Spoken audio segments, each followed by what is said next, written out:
Ladies and gentlemen, it's finally happened. After people like me were banging on the table for months, this guy, Damian Lillard, has requested a trade from the Portland Trail Blazers. Now, this kind of came out of left field because obviously it was reported after the Blazers drafted Scooter Henderson with the third overall pick in the draft 2 weeks ago. The Blazers sat down with Damian Lillard, and their general manager came out and said they are committed to building a winner with Damian Lillard. 5 days later, Damian Lillard comes out and he says, I have requested a trade from the Portland Trailblazers. Now, don't get me wrong, Damian Lillard is one of the top 75 best players in the history of basketball.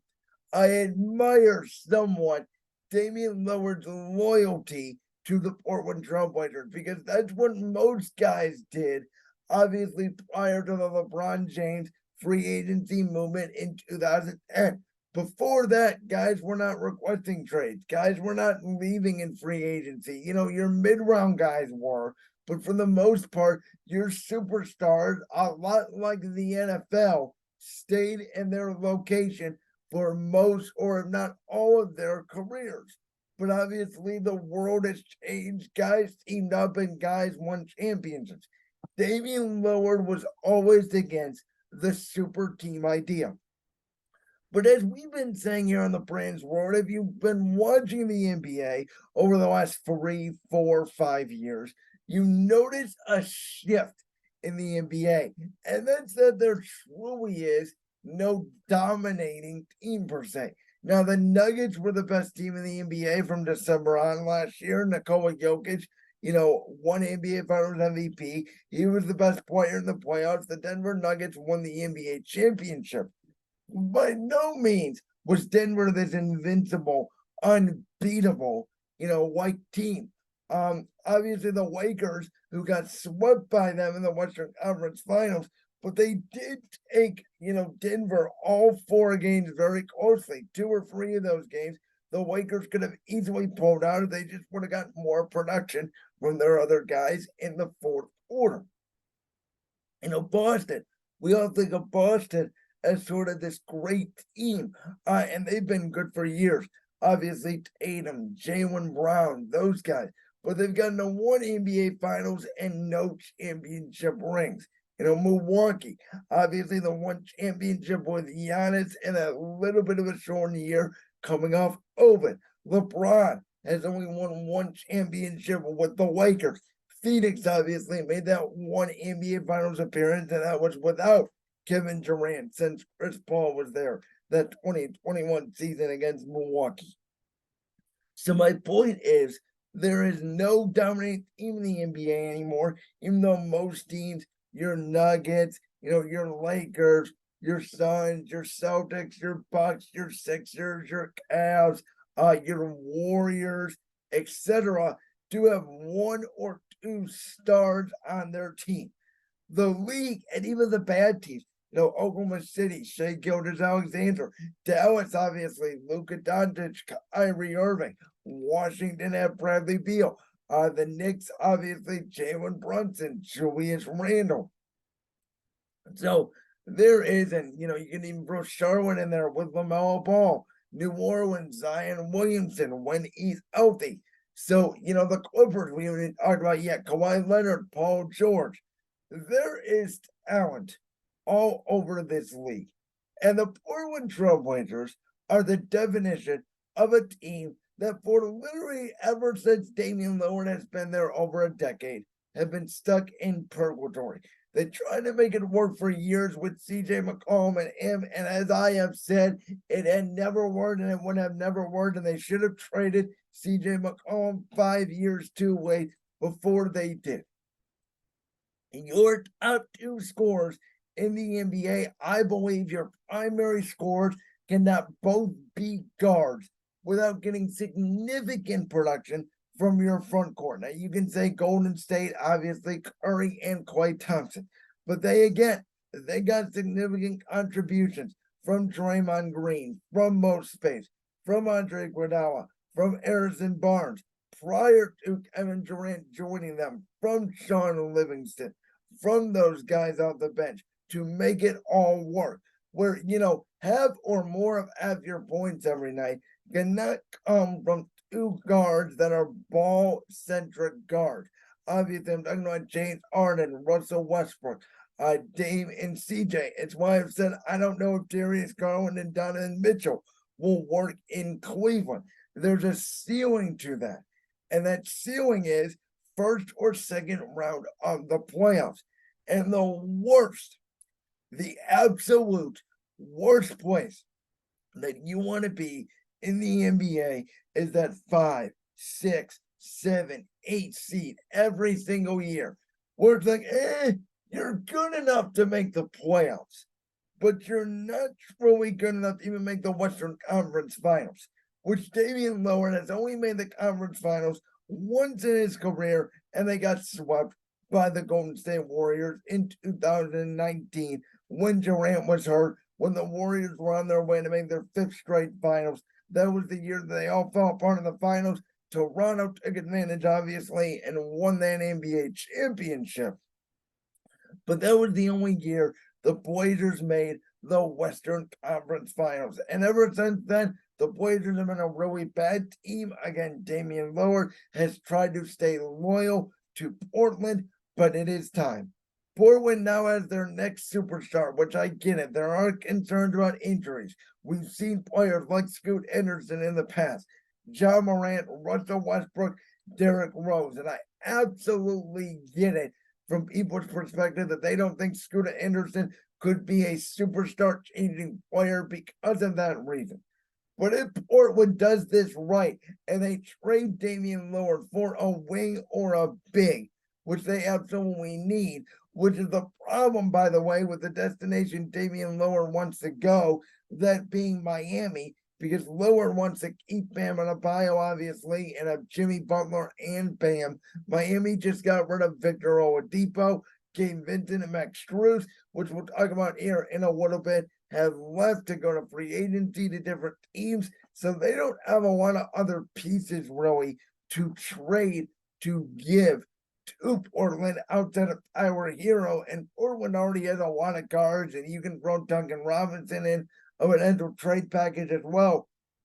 But with Anthony Simons, with Scoot Henderson, they already have a lot of guards. Nurkic is still there. They really need a wing, which is why a lot of people were saying if you don't trade Dame, go out and try to get Paul George and Team Dame with a wing, with Scoot Henderson, and maybe try to form another big three and try to get back into contention a little bit quicker in the Western Conference.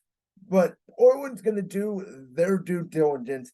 But again, if you do, go by Dame's wishes, which Dame has been so good to the organization, I think Portland is going to try their best to trade him to Miami.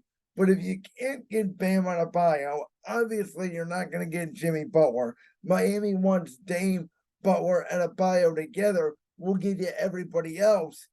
Really, the only trade piece they have is a Caleb Martin, a Duncan Robinson, or a Tyler Hero, because Portland's not going to take on Kevin Love. He's a veteran, but you're not going to take him on for a Damian Lillard trade. So I'm thinking, maybe you get a Tyler Hero, and then maybe you swap Hero for another wing, and you get a lot of first-round picks. And that's how you start your rebuild. A lot like Oklahoma City, Detroit, Orlando. These teams that have been bad for years that have accumulated draft picks, and we're starting to see the development, the making of a team in Orlando, in Houston, in Detroit, in Oklahoma City. It's going to take, 2-3 years. But if Scoot Henderson develops on a bad team and he becomes a superstar, Portland is not going to be that free agent destination. But if you hit on one or two of the draft picks along with Scoot, and again, especially if it's a wing-like player, you have a real team to build, and at the same time, Damian Lillard can go to a championship contender in Miami. Who, if they get Dame, if they keep Jimmy, they keep Bam. We saw what they did last year, right? They went to the NBA Finals.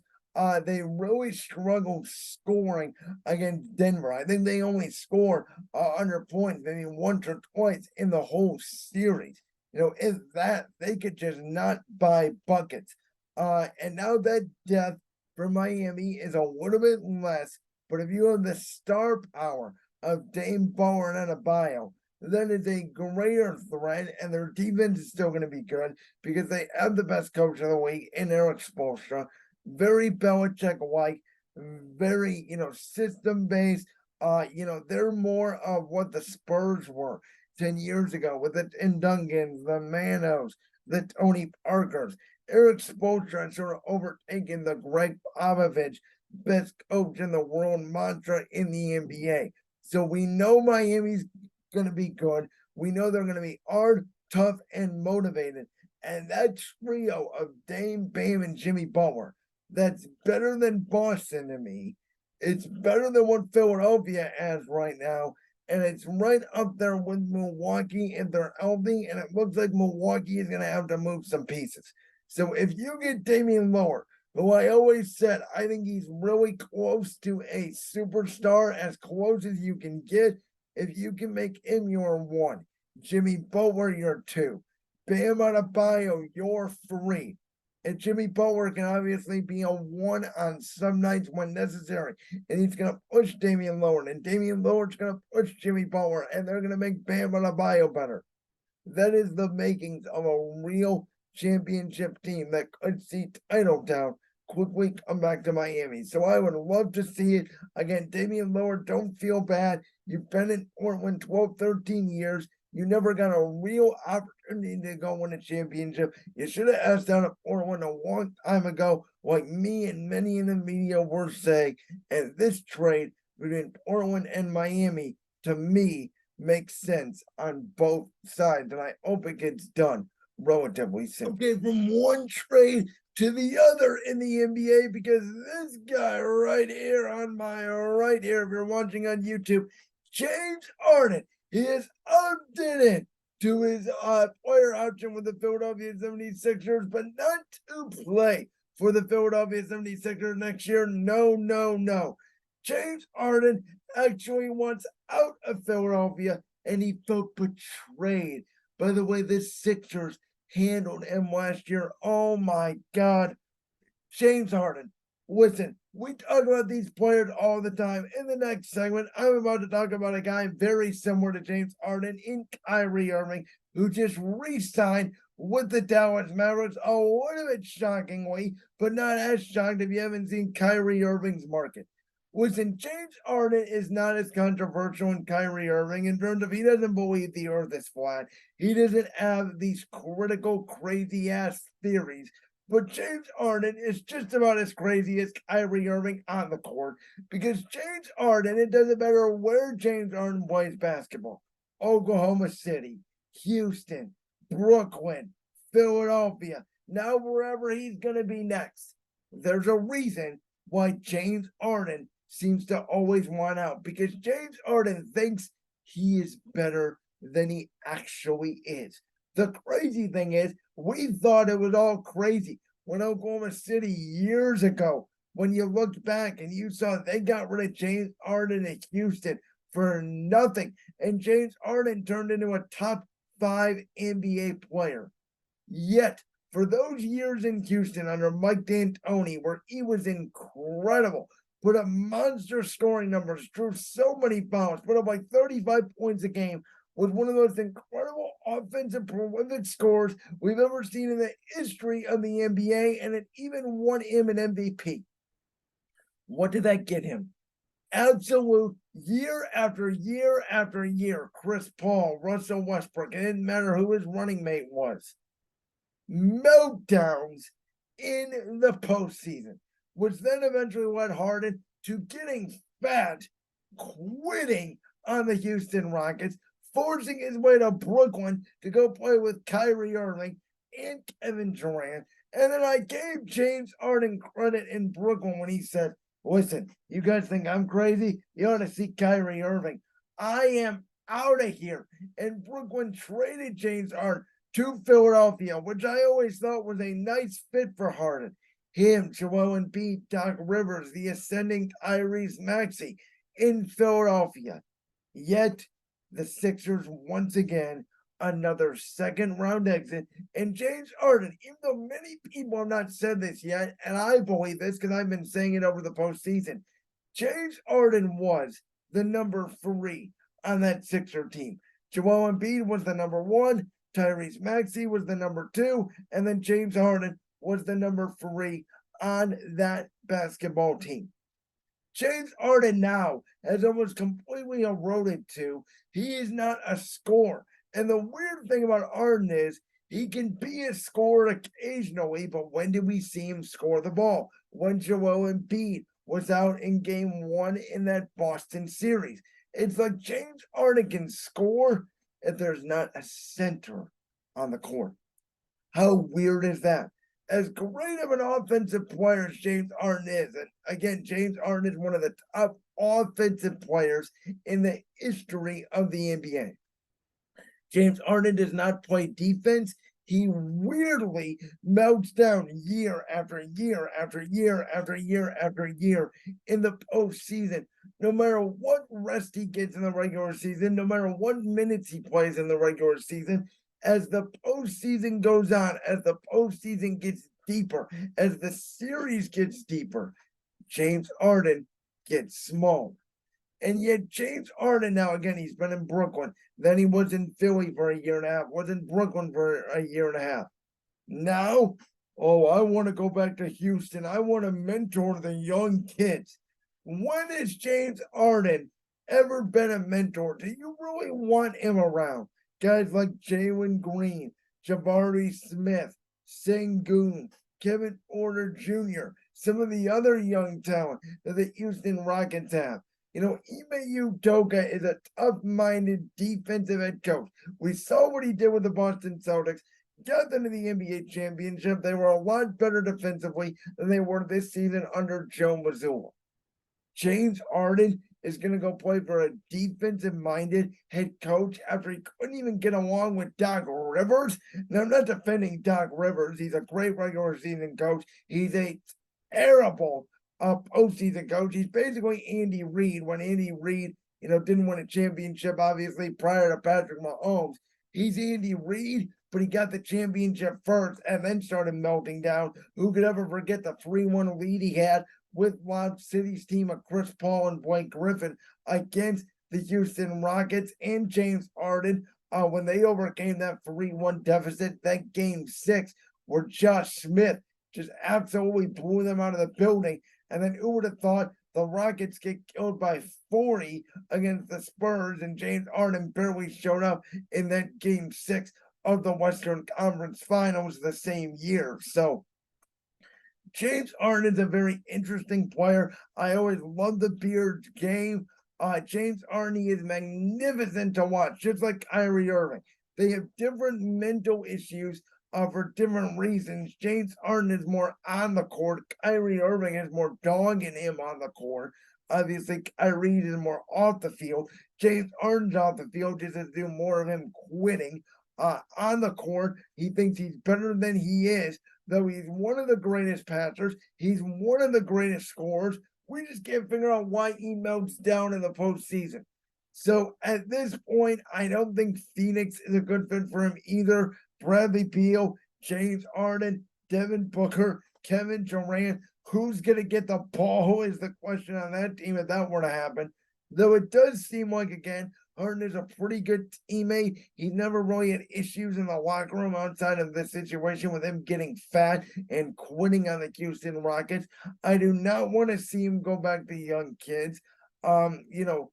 Boston, I don't really think is a good fit there either because you already have Tatum and Brown. Like, if you're looking around the landscape of these teams that truly need a point guard / shooting guard that's a contender, there's not a lot out there except maybe the Clippers.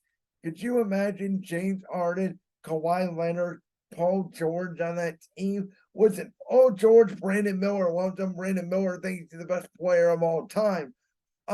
George's a really good scorer. To me, he's not the leader on that team. We all know Kawhi Leonard is not a leader.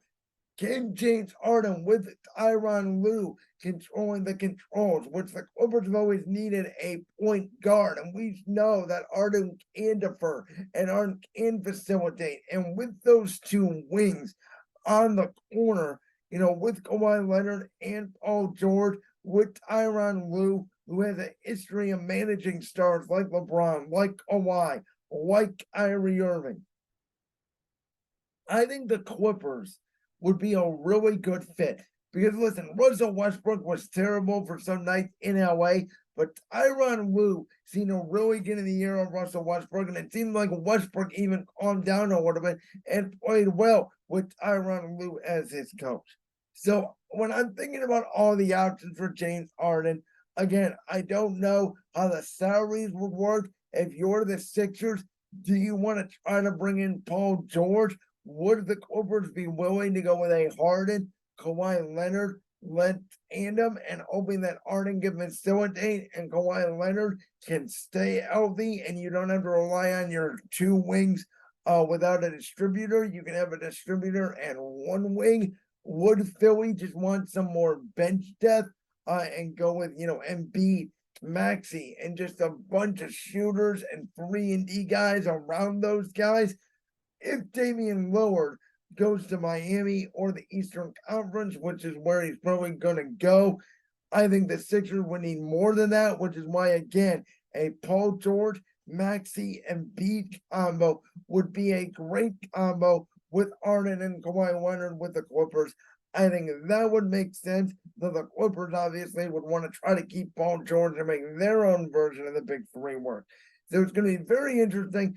I think the Clippers are the best option for Harden. It's time for Philly to move off him. And no, I do not think Houston is a good destination with all those kids. Harden needs to go to a truly ready contender that just needs a guy to come in and facilitate the basketball. You like that clip from the Brands World podcast? If so, make sure you go down there and hit that subscribe button. While you're down there hitting the subscribe button, make sure to also hit the notification bell so you never miss another upload. And make sure you check out all the other clips from the Brands World podcast right here on YouTube.